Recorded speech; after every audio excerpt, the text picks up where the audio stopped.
Shashti pranams to one and all. It has been a very long session full of statistics and inspiration from Bihari Ji. He was talking about transformation, preservation, and going beyond. I'm a person who thinks, how are we going to achieve it? What are the means to achieve it? From early childhood, I was moved by the life of Sri Ramakrishna Paramahansa. It used to bring me tears of sadness, not having a guru of that caliber,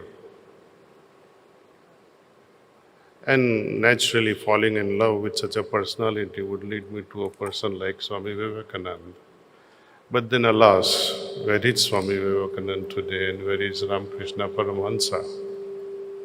So you remain in a state of confusion. Nevertheless, prayers were regularly being offered. I wanted to become like Swamiji, Swami Vivekananda. One day I left my home, entered a Shivji temple on the bank of Narmada river, and there many Aghori Babas were present. They were watching me from morning onward, and one elderly person came. He must have been of 82, 83 years of age. Bete, kya chahte ho? I was about 18 years then. ने बोला साहब आपका शिष्य बना दो मुझे. तो उनकी आंखों में करुणा आ गई, some tears, sadness. Said, बेटे 82 ईयर में मैं घूमता ही रहा हूँ ये गिरवे कपड़े पहन के, अभी तक ईश्वर नहीं देखा मैंने. तू घर चला जा. Serve your parents, look after your family. ठीक है. Same month, I came back to Ahmedabad to study. I was then in third year of pharmacy college, LM College of Pharmacy. There I met my friend, again Gujarati, settled in Zambia. He entered my room and he said, Kamlesh, I see you meditate, but you are so disturbed. You are not, drawn inside. You're not attaining any level of consciousness. So what to do? I don't have a guru. He says, come, I'll take you to a lady. She will put you in trance right away. Being Sunday, we took a rickshaw. He took me to her location, her place. She was a Grihastha lady, very ordinary, didn't speak English. She asked me a few fundamental questions. Why am I sharing this story? Because it's so relevant to our existence today. She asked me a question, why do you want to meditate? I said, I want to become like Swami Vivekananda. I want to go and take the blessings of the great people who are, walking on our land, India, the auspicious land. Go into jungle, into forest and do my tapasya. He says, why would you do that? You believe God is everywhere. Why would you search for God there? It is not that God is lost. You are lost. If He is everywhere, He is in your heart, He is in your home also. That argument touched me. Then when I asked her about, I would also like to become celibate and ascetic. Then she quoted example from her Guruji then. He used to say, God was not a fool to create two sexes if one was enough. You better respect the other sex also.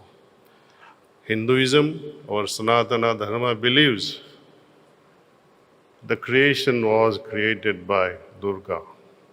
Ma Durga, we call her, right? That represents automatically you better respect sisters. They are not your enemies. They are not to be protected from. They are not going to kill you. They are not going to spoil your sannyasa. They are to be worshipped. You wash their feet and worship them. That is Hindu culture. It has been perverted by many, many so-called religions today. This Gungat business was never there in India. It was perverted because of fear, and many saints who came forward, they spoiled their minds. They looked down upon them. And that is the main reason why India continues to degrade and fall. Economic growth is not what India represents. Economies comes and goes. Many empires came, Roman Empire, Turkish Empire, what not, Mughal Empire. Where are they today? India thrives because of its spiritual foundation. This spiritual foundation today is very weak. People have been talking of Garba and the culture. Garba is not a culture, it's a pastime, entertainment. And what has become of it? Something that you do in the worship of Durga Ma, Ambaji, with a lot of reverence, a lot of respect. You dance away with joy. But today, it is profane. It is called disco garba. We have to be ashamed of this culture. How long can you tolerate this nonsense? And if you like to see the statistics, I'm not going to give you economic statistics. This is something will remind you how fallen we, the Gujaratis, are. You may consider many speakers have spoken how good you are. I'm trying to show you the other side. We are all great people, good, but it's a hollow greatness. Where is the character foundation? Where is the moral foundation? Greed everywhere. Where is the peace in people? They're always running around. Where is stability? Garba, for example. Do you know the maximum abortion? You connect to any gynecological hospital, the pharmacy, where the morning after pills are being sold. Two statistics you need to know. Which is the period between when maximum abortion happens and maximum sale of morning after pill happens? It is between Dashera and Diwali. Does that tell you anything? Are you such a proud Gujaratis? Now he listening to this. And what happens when Ganesha is being thrown into rivers? They pollute the rivers. Is this the tradition we want to adopt? You read Vedas. Where will you find Ganesha in Vedas even once mentioned? Spirituality, of course. We say we are spiritual, but do you understand the meaning of spirituality? What is the difference between religion and spirituality? All the religions, they say we are better than the other. They keep fighting. Spirituality is an equalizer. Religion teaches you dogmas, makes you great, makes you feel great. Oh, we are the best. Gujaratis are the best. Hindus are best.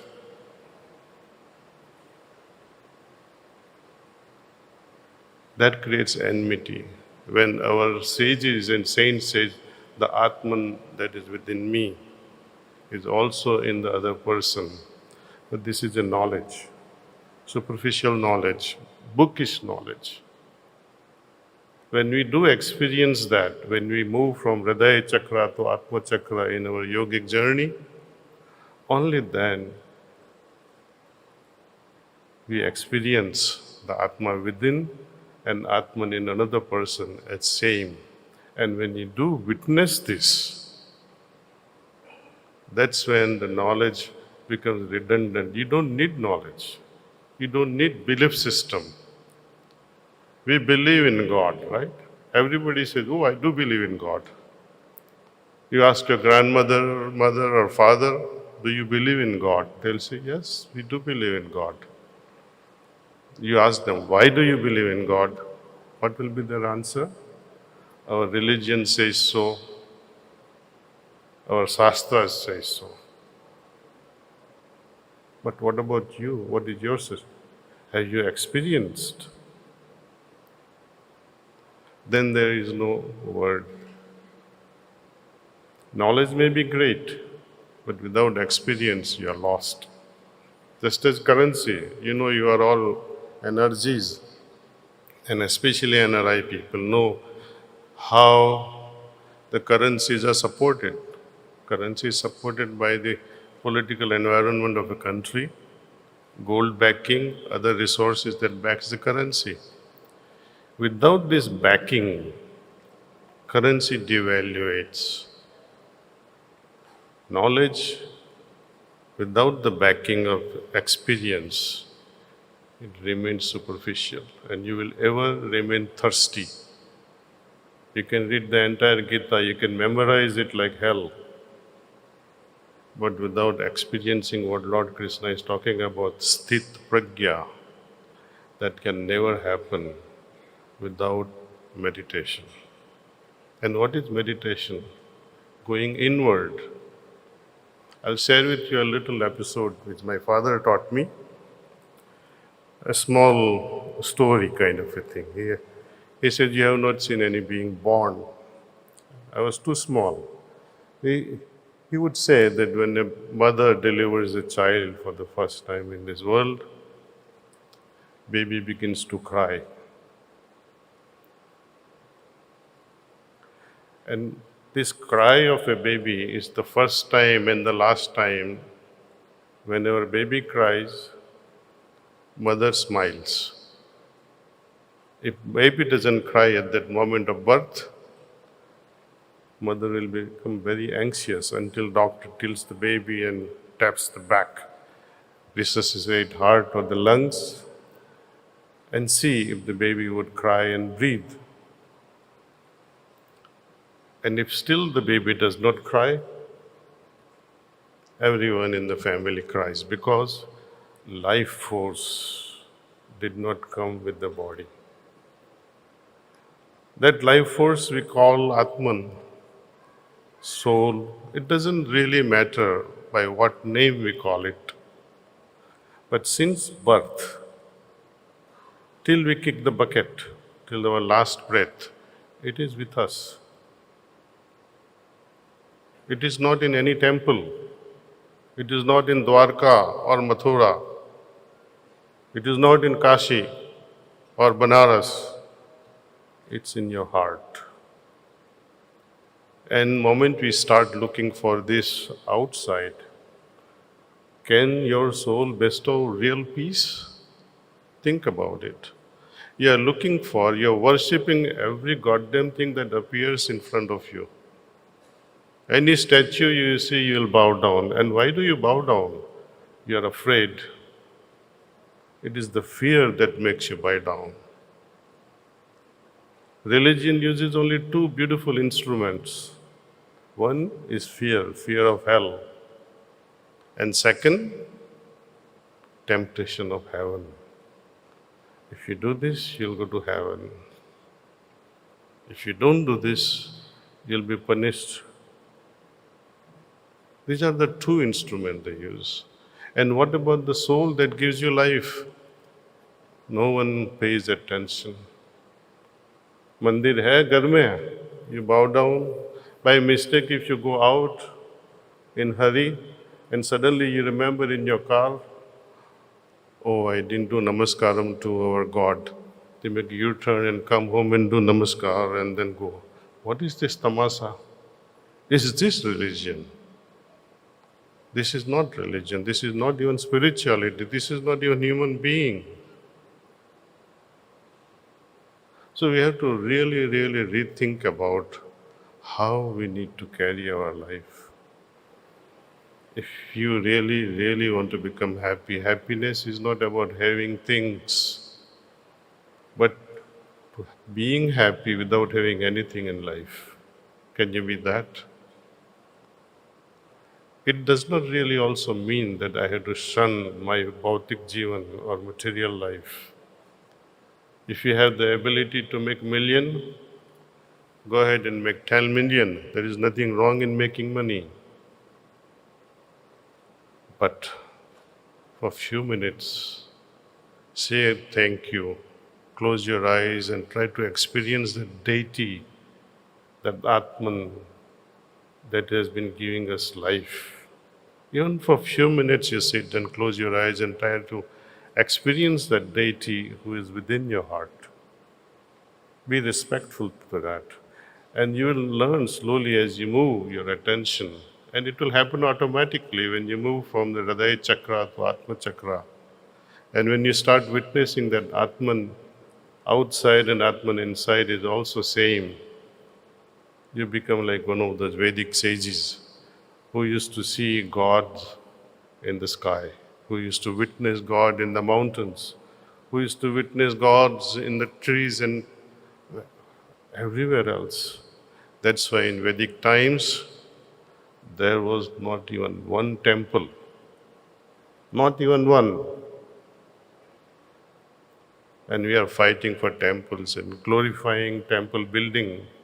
This is my personal view. You can all have as many temples as you like, but without going inward, this external worship is just nothing but a drama. No one has achieved God just by bowing the head. You have to bow your heart. You have to melt your heart and respect all. Over and above, please remember, this Garba culture has to stop. If you really want India to become a spiritual nation, much worse happens during these times, and the people take liberty. If I can do this during these holy hours, what all is possible later on during unholy hours. So we are granting freedom unnecessarily under the pretext of religion. Religion has been dividing humanity for so long. Many sanstha's, all spiritual people, they never come together. Have you noticed that? Terrorists will come together. Gundas will come together. They'll share the informations, new technology, how you can destroy another country or how to terrorize people better. They share that knowledge. Saints, sages, they don't want to share anything with anyone. Why? They want to become unique. They have their own ego. Same thing when it comes to becoming rich. Nothing wrong in becoming rich. Many good people, they say, I don't want to become rich. Why? Some good people say, I don't want to go into politics also. Since all politicians are bad, not all politicians are bad though. There are great human beings. You all know who are good and who are bad. If good people stop earning money, if good people stop entering into politics, what will happen? Only bad people will go after money. You're opening the ways for them. Only bad people will go into politics, then you should not complain. Every good human being must earn tons and tons of money and share it in the society. Politicians, good-hearted people should enter into politics, not being discouraged by what we see in day-to-day life. I wouldn't say anything further. You are all wise. I have said more than enough. Try to lead a balanced life, integrate spirituality with Bhautik Jivan. Bhautik Jivan is not against spirituality. You see all avatar Purushas, all gods, Lord Krishna, Lord Rama, their families, their brothers, all our sages from Vedas, they led a complete family life. Only in family life you know what is sacrifice, you know what is love.